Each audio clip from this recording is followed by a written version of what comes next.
Okay, last two examples for the optimization. Remember, these are supposed to be hard, so don't worry, don't freak out if you find them challenging. Just keep practicing. Make sure you use the homework answer keys to check. Use them as a guide. The only way to get better is just to practice. But here we go. Two more, and then we'll be done. The sum of the perimeter of a square and the circumference of a circle is 20. Then A, find the dimensions of the circle and the square that minimize the area. And then on B, we're going to find the dimensions that maximize the area. All right, so let's draw a picture. So I've got a square. I'm going to call the edge length X. You don't have to use X. I just think it's convenient to use X. But I've got a square and a circle. And then whether it's like a wire that you cut into the two different pieces to form the shapes or whatever, you have a circle that's defined by the radius. We'll call it R. Now the circumference, the perimeter of the square, of course, would be 4x. The circumference, the edge length of the circle, is 2 pi r. So in total, I know the perimeter of the square and the circumference of the circle is 20. So I know 4x plus 2 pi r, that's going to be equal to 20. Now, that's nice, but that's not the thing that we optimize. That's not the thing that we take the derivative of. That's the static dimension. That's the thing that's fixed. That's going to end up being your scratch work equation that you can use to tie the two variables together and then use a substitution to get rid of one and work with the other. Right? What we want to optimize for both A and B is the area. Okay, so let's get an area equation. I know the area of the square would be x squared. The area of the circle would be pi r squared. Okay, so there's your area. It's got two variables. That's the problem. Don't take the derivative yet. But we're going to somehow try to get rid of the x's and work with the r's, or get rid of the r's and work with the x's. Either way, it's going to be about the same amount of work. But I need to use this equation to solve for one of the variables, plug it in, and then work with the other variable. Let's solve for r, then get rid of it and work with x's. Okay, so move the 4x over. So I have 2 pi r is going to be 20 minus 4x. Then divide by the 2 pi. Divide by 2 and divide by pi. Divide by 2, so you have 10 minus 2x, and then over pi. So that's great. I got some expression for r. Now I'm going to take this expression for r and make the substitution, which means I'm going to have my area defined only by the value x. Right? Instead of the r, we're going to plug in what the r value is equivalent to. Okay, so now I got it down to one variable. Don't take the derivative yet. We should still simplify. So we have x squared, the pi squared, right? You have this squared over pi squared. That pi is going to cancel with one of the two on the bottom. So we're going to have x squared plus 10 minus 2x quantity squared over pi. You have pi squared on the bottom, but then one of those cancels with the pi on the side. So there's my area. Now let's go ahead and let's take the derivative. We're going to set it equal to 0. If you're working with x's, you take the derivative with x. If you're working with r's, you would do d dr. You'd take the derivative with r's. Whatever variable you're working with, that's the one you do the derivative with. Okay, so here we go. The derivative, that part's easy. This part is going to need chain rule. I'm going to just copy this coefficient. So I have 1 over pi, that's just a coefficient. Then I have something squared. The derivative of something squared is 2 times something. And then I would need to do chain rule, the derivative of that inside piece. There we have it, right? There's your derivative. That was the coefficient. That was just on the bottom. Then you do chain rule, something squared is 2 times something, and then chain rule. There you have it. We take that derivative, set it equal to 0, and then that's all the calculus. Okay, now we still have a lot of work to do, but it's all just algebra and arithmetic. Okay, so here we go. 2x. Let's see. Got a minus 2 and then a 4. So we're going to have minus 4, 10 minus 2x over pi. That's what your derivative kind of simplified into. Add this chunk over, so I have 2x is going to equal. Let's do 40 minus 8x over pi. And then multiply the pi over. 2x pi equals 40 minus 8x. I need to combine these terms, so let's get this over here. So I have 8x plus, I'm going to write 2 pi x. I know I just switch it up on you. And then I need to get the x by itself. So factor out the x plus 2 pi. And then we want to get the x all by itself. So we're going to end up dividing. We have 40 over. And you could either write 8 plus 2 pi, or you can put 2 pi plus 8. It doesn't matter. And that'll end up reducing, right? You see how all those are divisible by 2? So we could write it as 20 over pi plus 4. Either one of those is fine. But we take the derivative, set it equal to 0. That's always your game plan for optimizations. But before you can take the derivative, you had to make sure you get rid of the extra variable. And that's where your scratch work equation comes in. That's how you tie them together and make yourself a substitution. Okay, so I got the x value. That's wonderful. That, if you turn it into a decimal, ends up being pretty close to 2.8. Of course, we would store that value. Now, I would take that value, and I would come plug it in here, and I would get the corresponding r that goes with it. All right, so if the x is about 2.8, remember, I don't have the calculator out, but if I did, I would type this in, get the calculator, store the exact answer, and then I would use that exact answer, plug it in for x, do all this work, and get the r value. But your r ends up being really close to 1.4. And then, of course, I would store that just in case I need it later. But I take that derivative, set it equal to 0, and I get this combination. I have the x value being about 2.8. I had the r value being about 1.4. And I know that's a critical combination. That makes the derivative 0. But I don't know if that is the answer to A or B, or maybe neither. Right? All I know is this combination makes the derivative 0. You don't know if it's a max or min, so we got to do something.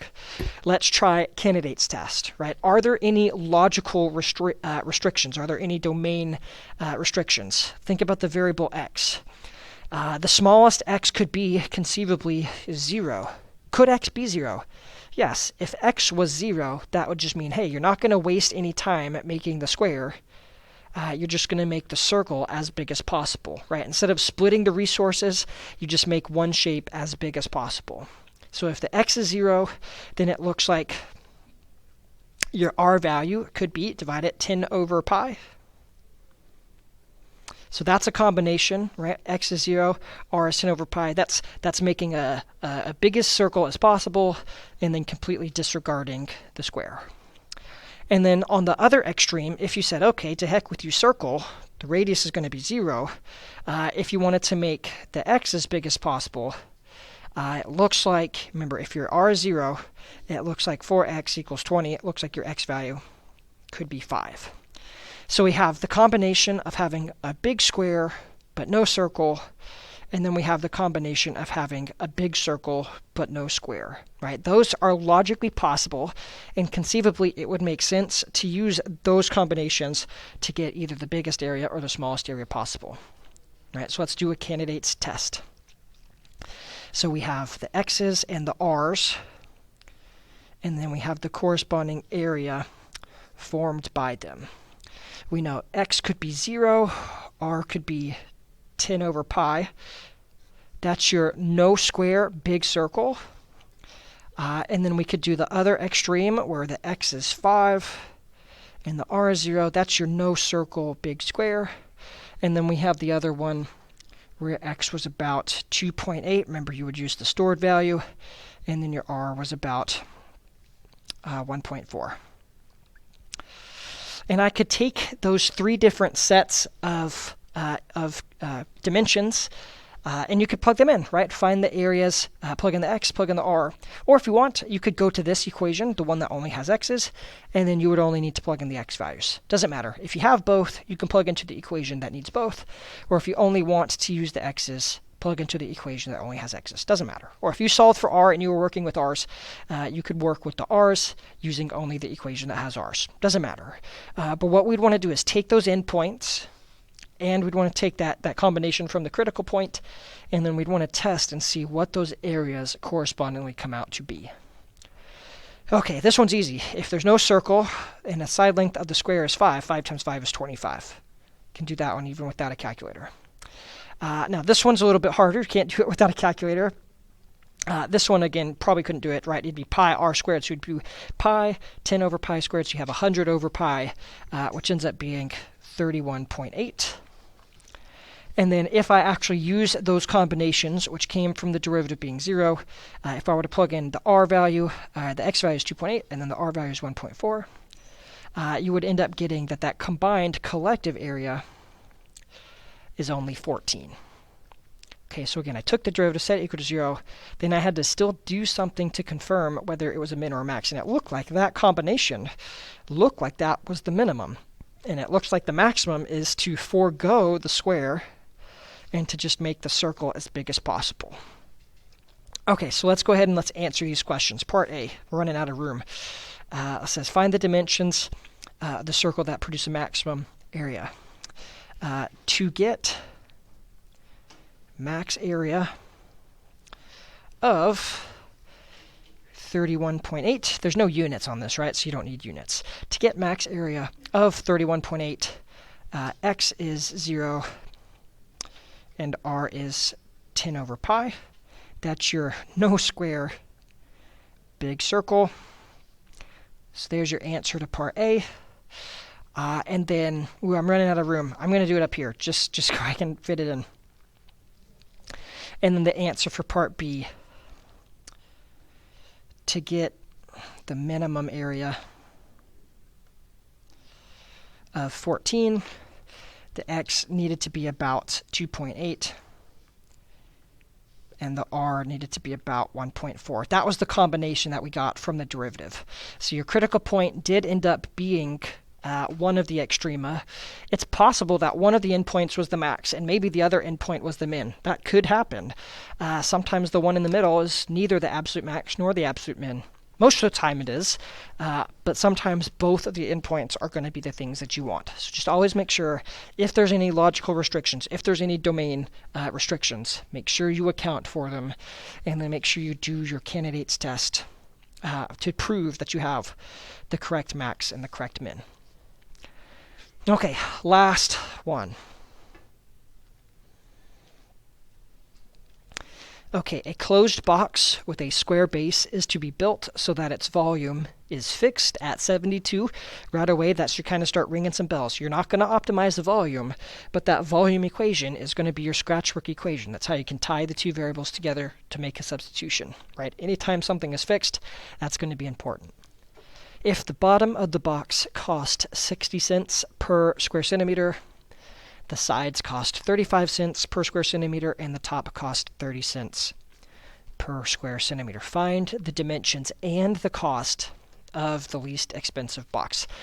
So what we want to do is minimize the cost, and specifically, we want it to be as small as possible, right?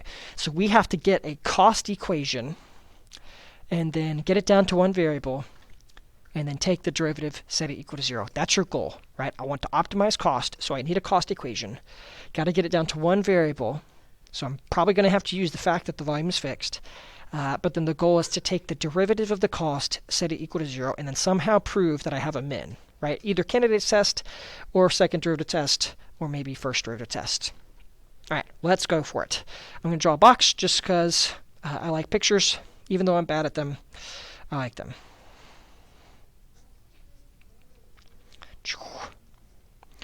Okay, so there we have a box. Let's call this x by x, and we'll call the height h, right? So there's your box, and we know the volume was fixed at 72.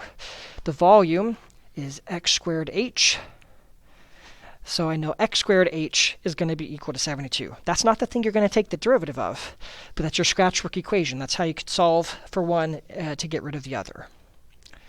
Okay, so let's see. What I want is the cost. Let's think about units. Cost is money. So if I had what I have, right, that's dollars per area. So I have dollars per area. Units for the cost is just money. What I have is cost per area. What I'd have to do is take that cost per area and multiply by the area, and that would end up giving you the cost, right? So here we go. The cost function, it would be, let's get the cost for the bottom. So I need the area of the bottom times the cost per area on the bottom, right? So I would need 0.6, and then the area of the bottom is x squared. and then plus the area on the sides. Let's see, so I'm going to have xh, right? That's xh, that's xh, that's xh, that's xh. So we're going to have 4xh, and then the cost of the sides was 0.35. And then I have the top, which is 30 cents, and then it's x squared.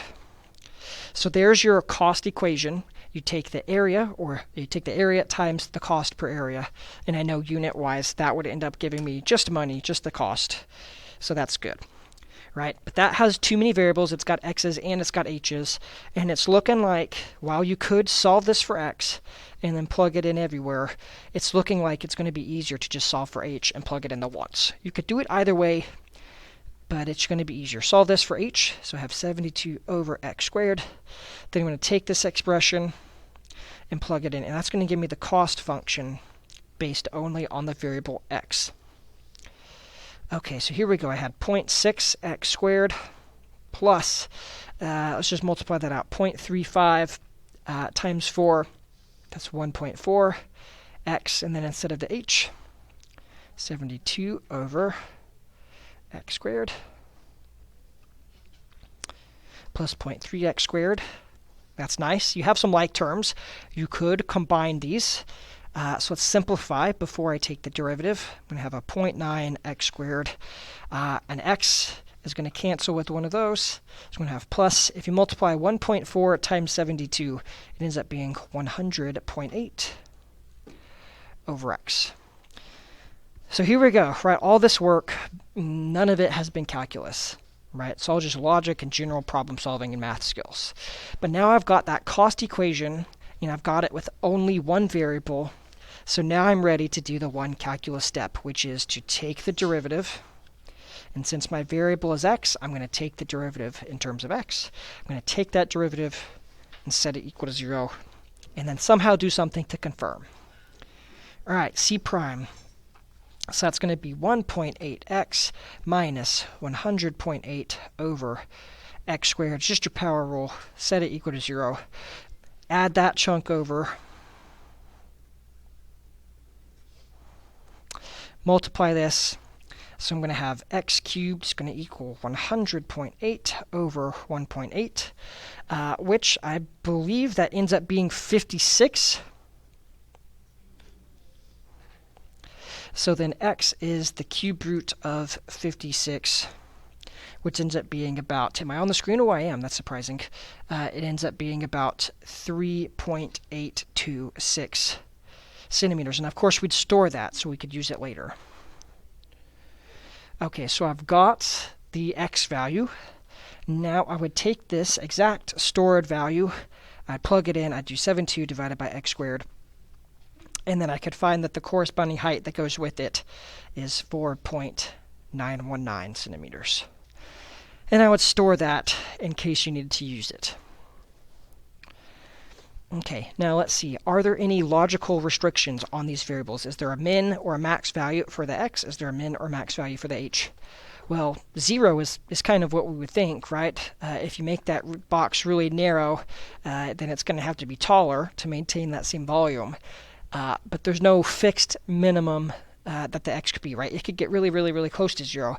X can't be 0, because if x was 0, there would be no box. But you could conceivably get that box where the x is really, really, really close to 0. So it'd be like an open dot. If you're graphing this function, you'd have an open dot on the left where the x is 0. You wouldn't get it, you wouldn't get quite to that point, but you could get really, really, really close. So it'd be non-inclusive. Same thing with the h. There's no min nor max value. So this one, the candidates test doesn't work because there are no other logical restrictions. There are no other candidates. So we would have to do something else to try to get the answer. And typically that something else is to do the second derivative test.